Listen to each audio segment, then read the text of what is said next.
आप लोग लत से भटक रहे हैं। जब अंतिम समय है तो आप लोग सब देखो, जो भी हो सके आप लोग मदद करना चाहिए अभी। अरे औकात नहीं बोल दे, कहाँ तुम चक्कर में पड़े हो। फैक्चुअल बहस हो रही थी, हवा नहीं लगेगी 2 मिनट में। ये टीआरओ पर बहस चली है। अरे बता तो रहे सुदीप साहब, सब समेट के गए। हाँ, सारी फैक्चुअल बहस हुई। बोल रहे थे 6800 में सुदीप नहीं कर पाएंगे। अरे उनकी पूछ लो जाके। सभी साथियों को नमस्कार। जगबीर भाई, आप जो कॉपी पेस्ट करके रखे हो बिल्कुल निश्चिंत रहो, धज्जियां उड़ गई हैं इन लोगों की। ठीक है, मूल चयन सूची नहीं, उन्होंने पूरा चार्ट बना करके दिया है कि पहले तो कैटेगरी आप वो करिए, अपॉइंटेड कैटेगरी, अप्लाइड कैटेगरी, गुणांक किस कैटेगरी का है, किस कैटेगरी में सेलेक्ट हुआ है और फाइनल मेरिट कितनी है। ठीक है, इन सब के आधार पर उन्होंने सूची न केवल मांगी है बल्कि कोर्ट के सामने पूरा प्रोफार्मा रखा है कि आप इन बिंदुओं पर जो है दीजिए, क्योंकि आपने कोई ट्रांसपेरेंसी है ही नहीं। आज हम मुकदमा लेके आ रहे हैं, कल दूसरे लोग आके आ रहे हैं, क्योंकि आप किसी भी दशा में कुछ डिस्क्लोज ही नहीं कर रहे हो और उसी वजह से ये सारा कॉम्प्लिकेशंस हुआ है। ठीक है, तो हमने पहले ही कहा था कि कुछ जो मंद बुद्धि चूजे थे वो पिछली डेट पर कह रहे थे कि सुदीप सेठ की बहस पूरी हो गई, ये हो गया, वो हो गया, फलाने करेंगे, धमाके करेंगे। और तो हमने पिछली बार भी कहा था कि उन्हीं से कंटिन्यू होगी। जैसे ही कोर्ट बैठी सुदीप सर ही कंटिन्यू, और लगभग कितना 45 से 50 मिनट उन्होंने बहस करी और 45 से 50 मिनट में कोई भी ऐसा तथ्य नहीं था कोर्ट के समक्ष जो न रखा गया हो, चाहे वो डबल रिजर्वेशन वाले मुद्दे पर हो। और आज तो वैसे हम लोग जो सोच रहे थे डबल रिजर्वेशन वाले मुद्दे पर, उन्होंने एक इतना अच्छा वर्ड उसके लिए पिक करके यूज़ किया जिसका कोई जवाब नहीं। ठीक है, और उसका मतलब ये था कि अब वो वर्ड इसलिए नहीं हम यूज़ करेंगे क्योंकि मुकदमा है तो बहुत सारी चीज़ें डिस्क्लोज नहीं करनी चाहिए, लेकिन हम लोग खुद अंदाजा नहीं था कि वास्तव में इतने 60 चीज़ में वो निपट जाएंगे। ठीक है, तो शुरुआत वहीं 6800 से हुई। एक काम, सबसे अच्छा काम ये हुआ कि पहले तो हम लोग नहीं चाहते थे कि 6800 का जियो कोड के टेबल पर रखा जाए, क्योंकि वो तो फिजिकल हैंडीकैप की बात करता है, वो फीमेल की बात करता है, कहीं से भी मेल इन सब चीज़ों में डिस्प्यूट नहीं क्रिएट करता है। ठीक है, लेकिन मजबूरी ये थी कि वही कहते ना कि हमारा वजन 90 किलो है और आप लोग हमको हल्के में ले लिए। उसका नतीजा ये है कि कोर्ट के टेबल पर आज 6800 का जियो भी पहुँच गया और क्वेसो ऑर्डर जब आएगा तो देख लीजिए वो क्वेसिंग में चला जाएगा। ठीक है, इसके अलावा 13/156 पर जो लोग बैठे थे कोर्ट में, उन सबको कुछ लोग कह रहे थे ना, बैल कहते कि वो 13/156 बहस नहीं करेंगे, उनके मुंह में तो आज हमें नहीं लगता कि थोड़ी सी भी शर्म बची होगी तो बोलेंगे।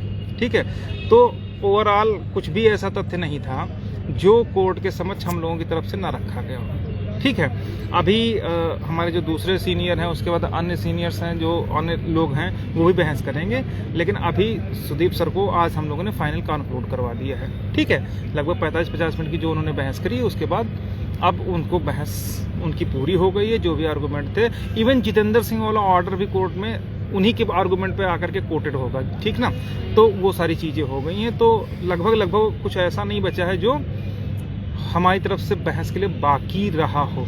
कुछ और चीज़ें हैं, ठीक है, वो हमारे अन्य सीनियर्स बोलेंगे। ठीक है, लेकिन अभी उनको थोड़ा सा पॉज दिया गया है, परसों मुकदमा है, तो आज हम लोग जनरल अभ्यर्थियों की तरफ से बहस, उसके बाद असित चतुर्वेदी साहब ने शुरू करी। ठीक है, वो बहस हमने उनको इसलिए मौका दिया आगे, इसलिए थोड़ा सा पॉज किया कि आखिर हम लोग देख लें कि अब वो किस चीज़ पर बहस करने वाले हैं, ताकि जो हमारे अगले सीनियर्स हैं, अगले अधिवक्ता हैं, वो पूरी तरीके से उनके आर्गूमेंट की काट या उनके आर्गूमेंट को सुन करके कि क्या आखिर नई चीज़ वो लेकर के आए हैं या पुराना ही है, उसके आधार पर हम लोग आगे बहस करेंगे। चाहते तो आज ही हम लोग कंक्लूड कर देते।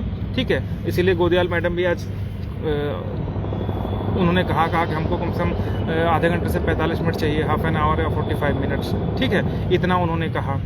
और इसके अलावा उनके ही कहने पर पहले 3 बजे को 3-3:30 बजे मुकदमा लगता था, तो उन्होंने कहा कि लॉर्डशिप इतने देर में हो नहीं पाएगा, आप 2 बजे लगा दीजिए। तो परसों 2 बजे के लिए केस अपना लिस्ट हो गया है। ठीक है, तो ये सारी बातें हैं। इसके अलावा मैंने पहले भी कहा था कि जो कुछ होगा पूरी तरीके से कॉन्स्टिट्यूशनल तरीके से या तो होगा, और अगर कुछ मिलेगा तो हम लोगों को मिलेगा, बाकी अन्य लोगों को तो देख ही रहे हैं क्या स्थिति है। ठीक है, और हम किसी से ये बिल्कुल कतई द्वेष भावना नहीं रख रहे हैं कि अपने ही समाज के लोग विरोध कर रहे, ये कर रहे, वो कर रहे, उससे हमें कोई मतलब नहीं। वो अपना कर रहे हैं, हम अपना कर रहे हैं। ठीक है, स्टेट ने और अभी ऐसे चतुर्वेदी साहब एक नई चीज़ हमने कहा ना कि वो पूरी तरीके से ऐसी चीज़ लेकर के आते हैं जो पिछली बार उनकी बहस कुछ और थी, आज उनकी बहस चेंज हो गई।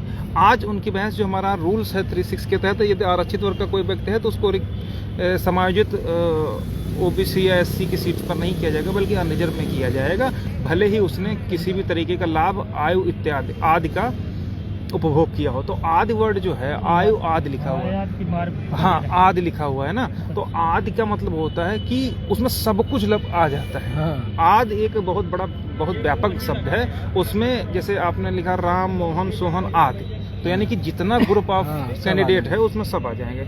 तो यदि रिजर्वेशन की बात की जाए तो आयु आदि लिखा है, तो आयु आदि, तो चाहे वो आयु में लिया हो, क्वालिफिकेशन में लिया हो, एलिजिबिलिटी में लिया हो, किसी भी चीज़ सब वो माना जाएगा। लेकिन इन चीज़ों को लेकर के हम लोग नहीं चल रहे हैं। हम लोग तो सीधे सीधे हम करें कि जब वो पार्ट ऑफ रिक्रूटमेंट ही नहीं है तो अन्य चीज़ों पर बहस करने से कोई फ़ायदा नहीं है। हम इस वर्ड पर आएंगे ही नहीं। ठीक है, तो ये सब चीज़ें। और रही बात 6800 की, तो भैया आज उनका जीओ पहुंच गया कोर्ट के टेबल पर, वो तो बहस होने जा रही है, काम खत्म हो गया, उसका कोई लेना देना नहीं हो। जहाँ तक मुझे लग रहा है, जिस तरीके से कोर्ट है और अन्य लोग हैं, तो पूरी उम्मीद है कि हो सकता है लिस्ट ही रद्द हो जाए। ठीक है, बाकी अभी परसों सुनवाई होगी, उस पर डिपेंड करेगा कि कोर्ट का क्या रुख होता है और अन्य लोग क्या कहते हैं। ठीक है, बस।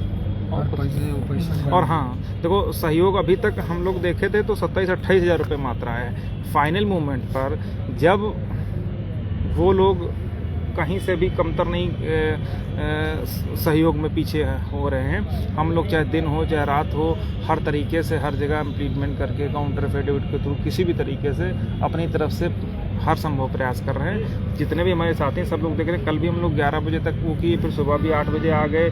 उससे पहले भी मतलब कंटिन्यू एक कोई ऐसा दिन नहीं हो जिस दिन हम लोग अपना काम पूरी तरीके से ना कर रहे हों। और सहयोग के नाम पे अगर हम 50,000 रुपये 55,000 रुपये मांगे थे और उसमें 30,000 रुपये भी नहीं आया, तो अब इससे बड़ी दुखद स्थिति क्या होगी। ठीक है, हम किसी से ये नहीं कहते कि आप 10 लाख दे दो, 5 लाख दे दो, 20 लाख दे दो, हमको 16 लाख हम पेड करना है। लेकिन यार जो गिने चुने 50-60 हज़ार रुपये हैं वो भी अगर नहीं दे सकते तो क्या मतलब है। उतने में कौन सा राजा आदमी बन जाएगा, कौन सा 50-60 हज़ार में हमारा काम बन जाएगा। इतनी तो एक महीने की सैलरी है अगर नौकरी मिल जाती है हम लोगों को। ठीक है, तो ये सारी बातें। ठीक है, तो बाकी उम्मीद रखिए हम लोगों के फेवर में रहेगा चीज़ें। और बाकी लोग हमारे साथ कई लोग आए हुए हैं। जेलर भाई नया जैकेट ले लिए हैं, इसकी दावत आज शाम को करेंगे। प्रवीण भाई हैं, जैकेट दो हमारा, लिसूजा भाई हैं, अन्य लोग भी हैं, तो सहयोग के लिए बोलते हैं। नमस्कार भाइयों। अरे भास्कर भाई, आप लोग से बार बार निवेदन कर रहे हैं, कम से कम आप लोग को सोचना चाहिए। अंतिम लड़ाई है और 30 को फिर डेट लगा है, तो आप लोग से निवेदन है कि कोई ज़्यादा आप लोग से धन थोड़ी मांगा जा रहा है। अरे 200, 400, 500 जो इच्छा करे आप लोग दीजिए, ताकि मतलब 30 को अच्छी तरह से सुनवाई किया जा सके। तो ज़्यादा न कहते हुए आप लोग से निवेदन फिर कह रहा हूँ कि आप लोग थोड़ा थोड़ा करके मदद कर देंगे तो भास्कर भाई का जो भी फीस बाकी है वो वकील का दे दिया जाएगा। अब इससे ज़्यादा आप क्या बातें करें, बाकी जो भी बातें हैं बाद में बात होगी। लाओ हम काट लें।